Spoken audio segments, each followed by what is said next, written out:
Hello everyone, welcome to G centric. और इस lecture से जो हमने क्वेश्चन की सीरीज स्टार्ट करी थी, इस लेक्चर से उसी को हम लोग क्या करेंगे, कंटिन्यू करेंगे। ठीक है, तो क्वेश्चन 325 कंप्लीट कर चुके से 326 वाला क्वेश्चन पढ़ते हैं। क्वेश्चन बहुत ही जबरा दिख रहा है, मतलब भारी दिख रहा है, ठीक है, बट बहुत आसान है। क्वेश्चन बहुत आसान है, ठीक है। The switch is at position 1। अच्छा, आप पूछोगे सर यहाँ पे रेजिस्टेंस और इंडक्टेंस कैपेसिटेंस की वैल्यू नहीं गिवन है, तो आपको इनकी वैल्यू गिवन नहीं है तो इनके स्टैंडर्ड फॉर्मेट में ही आंसर निकालना है। मतलब जो आंसर निकलने का क्या पूछा है, करंट पूछा है, तो current in the form of resistance voltage V और R के फॉर्म में ही आपको निकालना है। ठीक है, the switch is at position 1 for a long time. तो 1 के ऊपर लंबे समय तक है, मतलब 2 पे t इक्वल टू 0 पे आ रहा है। ठीक है, और आपको ये दो करंट इसमें और इसमें करंट फाइंड आउट करना है।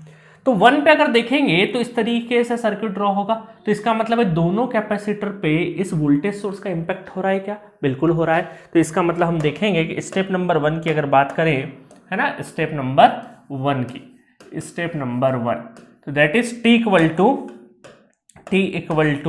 0 minus, t equal to 0 minus. जब पोजीशन 1 पे है तो हम ये बोलेंगे कि कैपेसिटर क्या है, कैसा फील कर रहे हैं, दोनों के दोनों विद सोर्स जैसा फील कर रहे हैं। विद सोर्स है, इसका मतलब t इक्वल टू 0 माइनस पे विद सोर्स होगा, तो कैपेसिटर को क्या करेंगे, ओपन करेंगे, और इंडक्टर को क्या करेंगे, शॉर्ट करेंगे। ठीक है, तो चलो फटाफट कर देते हैं और चेक करते हैं कि कैपेसिटर में पहले से वोल्टेज है कि नहीं, और इंडक्टर में पहले से करंट है या फिर नहीं है। ठीक है, तो इस तरीके से दोनों कैपेसिटर को मैंने क्या कर दिया, ओपन कर दिया, इंडक्टर को क्या कर दिया, शॉर्ट कर दिया। बट मुझे जैसे ये मैंने डायग्राम ड्रॉ किया तो मुझे एक चीज पता चल रही है कि यहां तो शॉर्ट सर्क्यूट है और यहां पर ओपन सर्क्यूट है। तो अभी तक के जितने केसेस में हम लोगों ने देखा कि इंडक्टर और कैपेसिटर को देखो, कुछ केसेस में देखा था ना हमने, कौन कौन से केसेस में देखा था, जैसे कि मैं अगर बताऊं, इसमें देखा था हमने, है ना, देखो इसमें देखा था। तो यहां पर एक शॉर्ट सर्किट पाथ बन रहा था, एक पाथ बन रहा था, क्योंकि ये स्विचिंग के एक्शन से हो रहा था। ठीक है, और यहां पर भी क्या हो रहा है, स्विचिंग के एक्शन से हो रहा था। बट इस बार हमारा स्विचिंग के एक्शन से नहीं हो रहा है। इस बार आप देखोगे बहुत इंटरेस्टिंगली कि यहां पर जो शॉर्ट सर्किट पाथ है स्विचिंग से नहीं हो रहा है, इंडक्टर को शॉर्ट करने पे हो रहा है।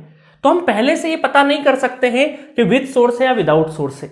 ठीक है, बट ऑटोमेटिक आंसर आपका सही निकल आएगा कि आपने देखा कि स्विच यहां पे है, तो इसका मतलब इस वोल्टेज का इंपैक्ट सभी जगह होगा। तो शॉर्ट होने के बाद फिर सोचे हुए कि यहां से पूरा करंट जाएगा, बट ये पहले नहीं सोचना है। बाकी दो एग्जांपल में क्या होता है, स्विचिंग एक्शन से हमें पता चल रहा था कि विद सोर्स या विदाउट सोर्स, क्योंकि सोर्स का इंपैक्ट होगा कि नहीं, कहीं सोर्स शॉर्ट सर्किट पाथ से तो नहीं निकल जाएगा। तो ये हमें कहां से पता चल रहा था, स्विचिंग के रास्ते से, स्विचिंग एक्शन से पता चल रहा था। बट इस बार स्विचिंग एक्शन से शॉर्ट सर्किट नहीं हुआ, ये इंडक्टर की प्रॉपर्टी थी, t equal to 0 minus with source हुआ, उसकी वजह से हुआ है। तो इसका मतलब ये नहीं बोलोगे कि ये जो कैपेसिटर है सर ये विदाउट सोर्स हो गया, नहीं नहीं, ऐसा नहीं बोलोगे। हाँ, ऑटोमेटिक आंसर आपका 0 आएगा, अलग बात है, बट उसको विदाउट सोर्स नहीं बोलोगे। ठीक है, क्योंकि ये जो शॉर्ट सर्किट पाथ बना है ये तो विद सोर्स हुआ और इंडक्टर शॉर्ट हुआ, उसकी वजह से बन रहा है। ठीक है, स्विचिंग एक्शन से नहीं हुआ। तो इसका मतलब कैपेसिटर और इंडक्टर दोनों के दोनों क्या है, हमारे विद सोर्स ही है। ठीक है, चलो अब हम कैपेसिटर की बात करें, नहीं तो स्टूडेंट बहुत ज्यादा कंफ्यूज हो जाते हैं यहाँ पे। VC और ये वोल्टेज 1 और वोल्टेज 2 है, तो C1 और C2 किसी को मान लो तो 0 माइनस। ठीक है, इसको मैं 1 मान लेता हूं थोड़ी देर के लिए, इसको 1 मान लेते हैं ना, और इसको 2 मान लेते हैं, VC 2 मान लेते हैं, 0 माइनस। ठीक है, तो अब हमें देखना है कि करंट क्या हो जाएगा, करंट IL 0 माइनस क्या हो गया, 0, क्योंकि ओपन सर्किट है। तो IL 0 माइनस कितना हो गया आपका, 0 हो गया, 0 हो गया। तो यही क्या रहेगा आपका, IL 0 प्लस पे भी क्या रहेगा, 0 रहेगा।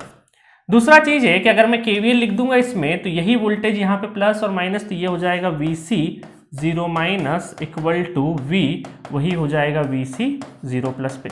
दो कैपेसिटर, इस कैपेसिटर को 1 कंसिडर कर रहा हूं तो इसको मैंने 1 लिख दिया। ठीक है, और यहाँ चूंकि ये शॉर्ट सर्किट ब्रांच है तो यहाँ तो 0 वोल्ट हो जाएगा, तो यहाँ KVL लिखोगे तो क्या हो जाएगा, ये VC 0 minus equal to 0 equal to VC 0 plus.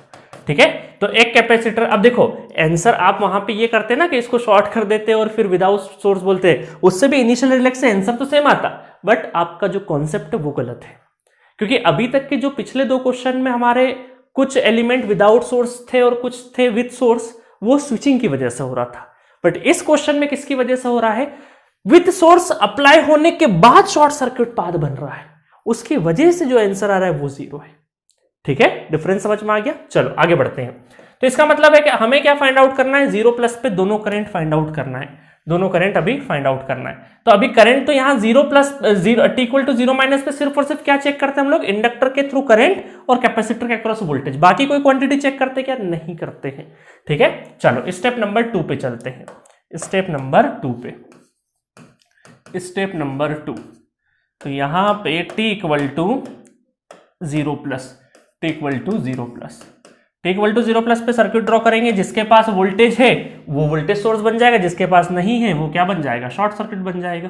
तो यहाँ पे आपका वोल्टेज V, ठीक है, इसके पास वोल्टेज है तो ये बन जाएगा, सॉरी V कैसे बनेगा, V नहीं ना, पोजीशन चेंज हो गई ना इस बार स्विच की, स्विच की पोजीशन कहाँ लगी है, 2 पे लगी है, स्विच की पोजीशन कहाँ पे है, 2 पे। तो ये हमारा रेजिस्टेंस, दैट इज स्विच की पोजीशन 2, और ये क्या है R, ठीक है। और यहाँ पे लगने के बाद ये है हमारा कैपेसिटर की जगह क्या हो जाएगा, प्लस, है ना, यहाँ पे लग जाएगा प्लस माइनस कितना वोल्ट, V वोल्ट, ठीक है, दैट इज शॉर्ट सर्किट। और उसके बाद इंडक्टर क्या हो जाएगा, इंडक्टर हो जाएगा हमारा ओपन, इंडक्टर क्या हो जाएगा, ओपन, दैट इज ओपन, ठीक है। और यहां पर ये रेजिस्टेंस और ये कैपेसिटर क्या हो जाएगा, शॉर्ट हो जाएगा, ठीक है। तो ये रेजिस्टेंस कितना, रेजिस्टेंस है RR, दोनों RR है, ठीक है। और करंट कौन सा फाइंड आउट करना है, करंट कौन सा फाइंड आउट करना है आपको, करंट फाइंड आउट करना है ये वाला करंट I1 0 प्लस, और ये current that is I2 0 plus. But मजेदार चीज ये है कि यहां पर कोई भी करंट जा रहा है क्या, नहीं जा रहा है। तो I1 0 प्लस करंट और ये करंट दोनों बराबर ही तो है ना, यहां पे I1 0 प्लस है और यहां पे I2 0 प्लस है, बट इस ब्रांच में कोई भी करंट डिवाइड नहीं हो रहा है, तो दोनों करंट क्या है, बराबर ही तो है। तो हम ये बोल सकते हैं कि I1 0 plus equal to I2 0 plus, ये एक ही करंट है। शो अलग अलग इसलिए कर रहा हूं क्योंकि नोटेशन अलग अलग दे रखे हैं इस वजह से, ठीक है। अदरवाइज देखोगे इस सर्किट को देखोगे तो ये एक ही करंट फ्लो कर रहा है, पूरे इंटायर सर्किट में एक ही करंट फ्लो कर रहा है, ठीक है। अब देखो यहां पर हम ये बोलेंगे दोनों करंट सेम है, तो ये कितना आ जाएगा इंटायर करंट। तो यहां पर आप KVL लिखोगे, देखो यहां पे KVL लिखोगे तो यहां से -V है ना, चलो लिख ही देता हूं मैं।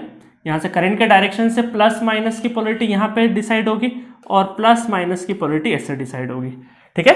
तो चलो आपको कंफ्यूजन नहीं हो इस वजह से लिख देता हूं, -R I1 0 प्लस, एक कोई भी करंट ले लेते हैं, then -V, then -R I1 0 plus equal to 0। तो ये कितना हो जाएगा, I1 0 प्लस कितना हो जाएगा, है ना, I2 और I1 बराबर है तो मैंने एक ही ले लिया।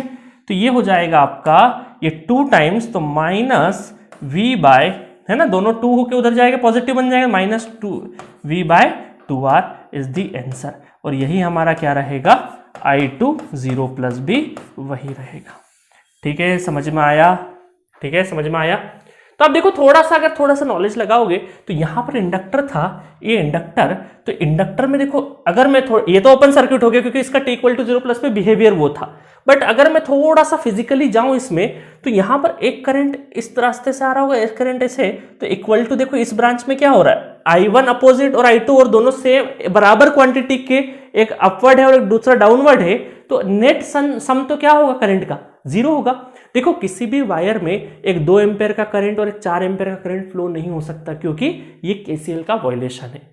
हम ये बोल सकते हैं +5 और एक दूसरा डायरेक्शन से आ रहा है, तो दोनों सेम क्वांटिटी के हैं, दिखने में नोटेशन में अलग अलग करंट बोल सकते हैं, बट नेट करंट ही एक ही फ्लो होगा, तो उसका नेट जो होगा वही करंट फ्लो होता है, ठीक है। आपको नोटेशन वाइज हो सकता है अलग अलग कभी दे भी दे, बट नेट करंट ही हमेशा एक वायर से एक ही करंट फ्लो होगा और वो क्या रहेगा, नेट रहेगा। आपको सिर्फ और सिर्फ मैथमेटिकली समझने के लिए हो सकता है 2 डायरेक्शन दे दे, तो यहां पर भी वही हो रहा है। एक डायरेक्ट थोड़ी देर के लिए एज्यूम करो कि करंट ऐसा फ्लो हो रहा है और ये करंट ऐसा फ्लो हो रहा होगा थोड़ी देर के लिए, तो ये क्या हो गया, इक्वल एंड अपोजिट, तो नेट सम क्या हो गया, 0, तो 0 एम्पेयर करंट हो गया।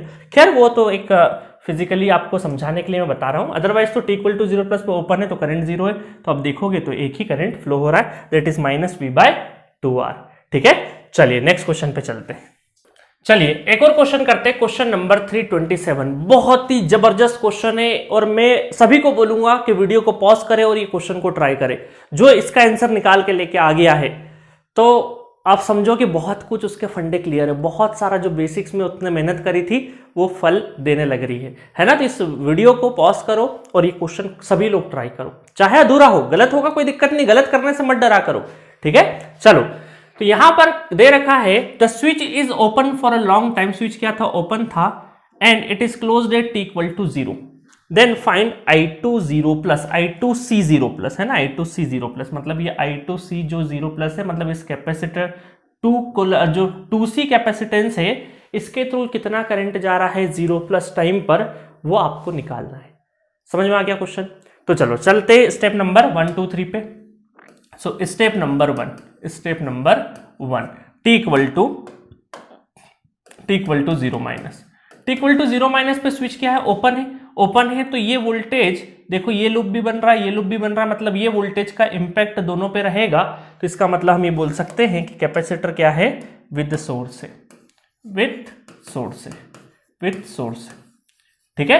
देखो कई बार आपको समझ नहीं पड़े ना, विद सोर्स विदाउट सोर्स, तो सर्किट ड्रॉ कर लिया करो, ड्रॉ कर लोगे तो ऑटोमेटिक दिखने लगेगा, हाँ यार ये वोल्टेज है तो इसका इंपैक्ट दिखेगा हमें, है ना। और t इक्वल टू 0 माइनस बहुत पहले, लॉन्ग टाइम पहले, मतलब स्विच ओपन, ये जब ओपन था मतलब लंबा समय हो चुका है, तो लंबा समय हो चुका है तो इसका मतलब कैपेसिटेंस ये डीसी अप्लाई है और लंबा समय हो चुका है, इसका मतलब इंडक्टर शॉर्ट हो जाएगा, कैपेसिटर ओपन हो जाएगा, इस तरीके से देख सकते हैं।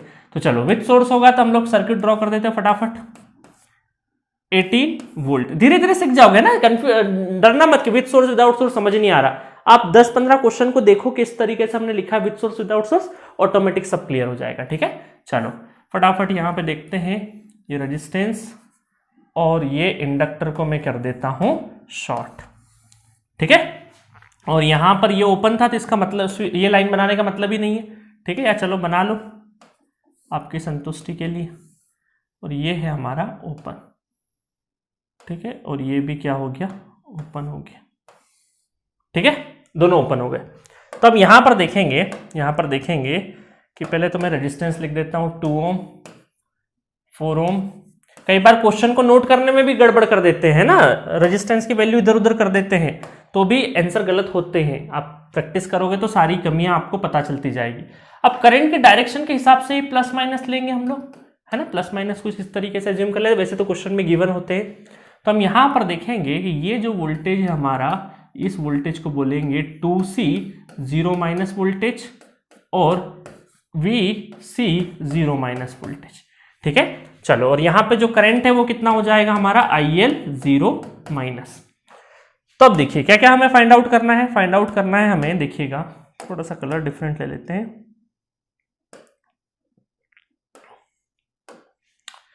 हमें ये वाला करंट, अब देखो यहां पर ये ओपन सर्किट है तो यहां पर करंट फ्लो करेगा क्या, नहीं करेगा, तो 0 एम्पेयर हो जाएगा, सारा का सारा करंट इसी में जाएगा, ये I करंट इसी तरीके से फ्लो होगा। तो हम ये बोल सकते हैं कि IL 0 minus equal to 18 divided by resistance का सम कितना है, 4 और 2 6, तो 6 3 18 3 इक्वल, यह और यही करंट हमारा क्या रहेगा, 0 प्लस पे भी यही रहेगा, ठीक है, 0 प्लस पे भी यही रहेगा। तो यहां पर आप देखो तो यहां पे प्लस माइनस, अब यहां पर देखोगे कि इन दोनों के क्रॉस वोल्टेज कितना, करंट तो निकाल दिया हमने, और हमें पता है कि ये हमारा क्या है, ग्राउंड पोटेंशियल है, दैट इज ग्राउंडेड 0 वोल्ट, ठीक है। इसको थोड़ा सा नीचे ले आते हैं हम लोग, ये ग्राउंडेड है 0 वोल्ट। अब आप ध्यान से देखो तो हम ये बोल सकते हैं कि अगर ये नोड वोल्टेज है, ये नोड वोल्टेज निकालेंगे तो ये लाइन देखो यहां तो 0 वोल्ट है और यहां पर कितना एम्पेयर करंट जा रहा है, 3 एम्पेयर, तो 3 चौक 12, तो 12 वोल्ट, तो यही 12 वोल्ट यहां पे रहेगा, क्योंकि और कोई वोल्टेज है क्या पूरी स्ट्रिंग में। नोड के ऊपर का वोल्टेज वो वोल्टेज होता है जो पूरी लाइन में जितना भी वोल्टेज होता है उसका नेट सम होता है, उसका अगर ऐड हो रहे तो ऐड हो जाएंगे, माइनस होंगे माइनस, मतलब अल्टीमेटली नेट सम जो होता है पूरे वोल्टेज का, कहां तक, रेफरेंस तक, तो वो पूरा वोल्टेज कहलाता है, ठीक है। अब ध्यान से देखिए, रोचक चीज ये है कि ये 12 है, तो मुझे एक चीज बताइए, ये भी आपका 12 वोल्ट हुआ, मतलब एक ही पॉइंट है ना, पूरा का पूरा एक ही पॉइंट है, तो यही 12 वोल्ट इन दोनों यहां पर ओपन सर्किट में डिवाइड होगा, और किस तरीके से डिवाइड होगा, है ना, हम ये बोल सकते हैं यही 12 वोल्ट इन दोनों में जा रहा होगा, नोड वोल्टेज है ना, नोड वोल्टेज, तो यही नोड वोल्टेज दोनों में जा रहा होगा। तो हम ये बोल सकते हैं कि इसका कैपेसिटी 2C का, इसका C का है, तो डिपेंडिंग ऑन द कैपेसिटी ये वोल्टेज हमारा डिवाइड होगा, ये वोल्टेज हमारा डिवाइड होगा। तो इसका मतलब है कि अगर डिवाइड होगा तो कैपेसिटी 2C और C है, तो हमने